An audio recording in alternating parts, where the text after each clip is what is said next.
Well, I'll always go back now to the conversations that Shaggy and I have been having recently about this whole quarantine thing.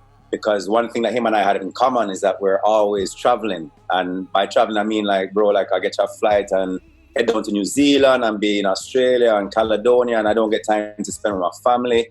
And this has been the longest time in a lot of years that I've gotten to spend this much time with family. Of course, I have my own space and like flat and everything like that, but just to be back home and to spend time with them, knowing that, bro, honestly, there's nowhere else I'd rather be right now, because it just reminds you like how important family is, because no matter where you are in the world, you have someone to call home, you have people that love you. And I mean, the experience has changed. It has been a change for me in a sense of not being able to go on tour and travel, but at the same time, I'm still creating, because when I was on tour, I have my portable studio. I'm in a hotel room singing at night and doing. That's actually where I voiced the Banana song. I was in Colombia in an Airbnb in a closet, like voicing, So that part hasn't changed. And of course, the creative aspect of it hasn't really changed. So I get to spend more time in the studio, more time with the family.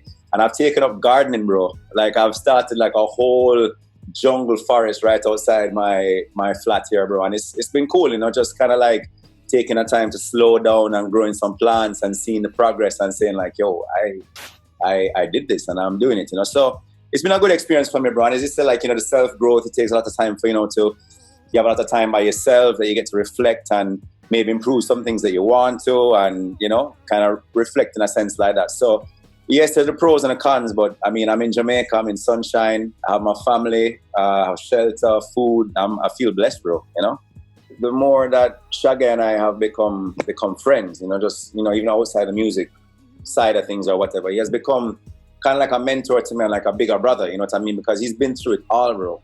You know what I mean? So just getting the advice from him and, hearing the stories about what he has been through and what he has learned, his experiences, he has even said it, he's like, it would have been great if he had that when he was coming up, but it's been fantastic, bro. The amount of the wealth of information and, very inspiring stories and, ways to deal with things, ways to handle things, even outside of music. It's been great. And to have someone that I was growing up listening to, going to his concert, Hot Shots back in, I don't know if it was like 98 or 99.